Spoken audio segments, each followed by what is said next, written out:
Puteri Junjung Bui merupakan seorang raja puteri dari kerajaan negara Dipa menurut Hikayat Banjar. Puteri ini berasal dari unsur etnis pribumi Kalimantan. Kerajaan-kerajaan di Kalimantan pada umumnya mengaku sebagai keturunan dari puteri pribumi ini. Puteri Junjung Bui merupakan anak dari Ngabehi Hilir dan merupakan saudara ambil Lambung Mangkurat yang diperolehnya ketika Balampah yang muncul sebagai wanita matang dari dalam bui di sungai. Raja puteri ini yang belakang sekali menikah dengan Pangeran Suryanata dari Majapahit. Salah seorang anak mereka yaitu Pangeran Arya Dewangga menikah dengan Putri Kabuwaringin, puteri dari Lambung Mangkurat, unsur pendiri negeri, yang belakang sekali mereka berdualah yang menurunkan raja-raja dari kerajaan negara Dipa, kerajaan negara Daha hingga Kesultanan Banjar dan Kepangeranan Kota Waringin. Menurut mitologi rakyat pesisir Kalimantan, seorang raja haruslah keturunan raja puteri ini sehingga raja-raja Kalimantan mengaku sebagai keturunan Puteri Junjung Bui. Beberapa kerajaan di Kalimantan Barat juga mengaku sebagai keturunan Puteri Junjung Bui. Dalam tradisi kerajaan Kutai, Putri Junjung Bui, Putri Junjung Buya merupakan istri kedua dari Aji Batara Luhur Dewa Sakti Raja Kutai Kartanegara ke-1. Menurut Dirk Martin Bayer, Puteri Junjung Bui merupakan sama dengan Kamelo Putak Janjulen Karangan yang dikenal dalam masyarakat Dayak. Puteri Lela Mencanai yang berasal dari Jawa tahun 1524, merupakan permaisuri Sultan Bolkiah dari Brunei. Menurut legenda suku Kedayan dipercaya berasal dari bui lautan mirip kisah Putri Junjung Bui yang keluar dari bui di sungai. Sejarah berdirinya negara Dipa diawali dengan adanya pelayaran yang dilakukan oleh Empu Jatmika. Mereka adalah saudagar dari negeri Keling. Pelayaran ini dilatar belakangi wasiat ayah Empu Jatmika, yakni Mangkubumi. Amanat Mangkubumi antara lain adalah agar anak-anaknya pergi ke luar negeri dan mencari sebuah negeri yang bertanah panas dan berbau harum untuk ditinggali setelah dia meninggal, karena di Keling sudah banyak orang-orang yang berhati iri dan dengki.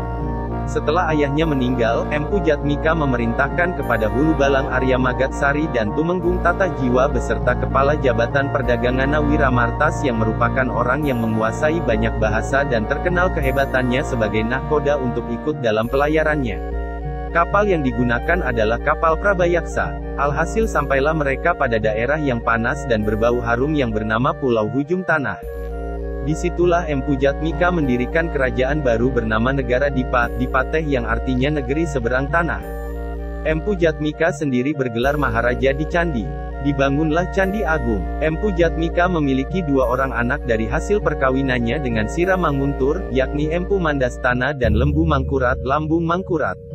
Karena masyarakat sekitar candi percaya barang siapa yang menjadi raja sedangkan dia bukanlah dari golongan raja, maka akan mendatangkan mara bahaya.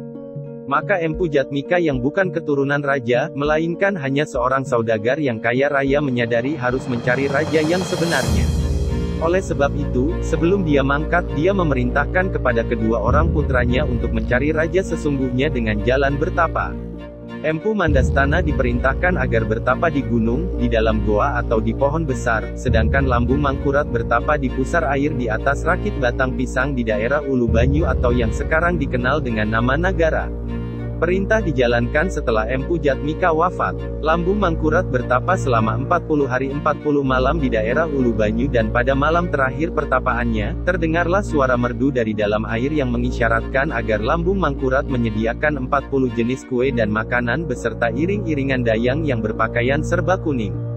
Selain itu Junjung Bui meminta untuk dibuatkan mahligai yang dikenal dengan nama Mahligai Puteri Junjung Bui yang tiang-tiangnya terbuat dari batu batulis, serta kain pamintan yang asal katanya adalah kain permintaan, sasirangan, yang dibuatkan oleh 40 dara.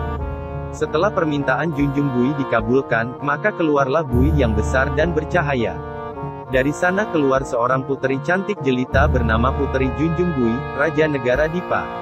Lambung Mangkurat menjadi Mangkubumi kerajaan Dipa merasa berkewajiban mencarikan suami yang pantas untuk Puteri Junjung Bui yang terkenal sakti. Maka bermimpilah Lambung Mangkurat. Dalam mimpinya dia bermimpi ayahnya, Empu Jatmika memberi petunjuk agar mencarikan calon suami raja di seberang lautan, yakni kerajaan Majapahit. Maka diutuslah seorang pengawal ke Majapahit. Sesampainya di sana, Mahapati Majapahit mengatakan dia memiliki anak tapi tidak sempurna fisiknya. Orang-orang menyebutnya Raja Bulat Bualing. Namun, demi menjalankan perintah, Raja Bulat Bualing tetap dibawa ke negara Dipa. Sesampainya di Muara Banjar, Putri Junjung mendapat kabar bahwa calon suaminya hampir tiba di kerajaannya. Karena sang putri menginginkan calon suami yang sakti yang tidak kalah saktinya dengan dirinya, maka Putri Junjung Bui mengutus naga untuk menghalau air agar kapal rombongan Raja Bulat Bulaling kandas.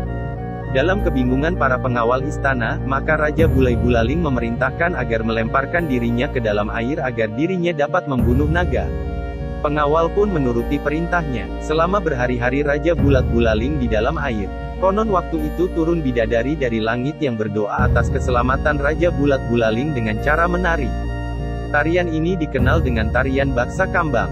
Akhirnya di dalam air muncul seorang laki-laki yang gagah perkasa. Dia adalah Raja Bulat Bulaling yang telah berubah wujudnya. Dia dikenal dengan nama Suryanata, Raja Matahari.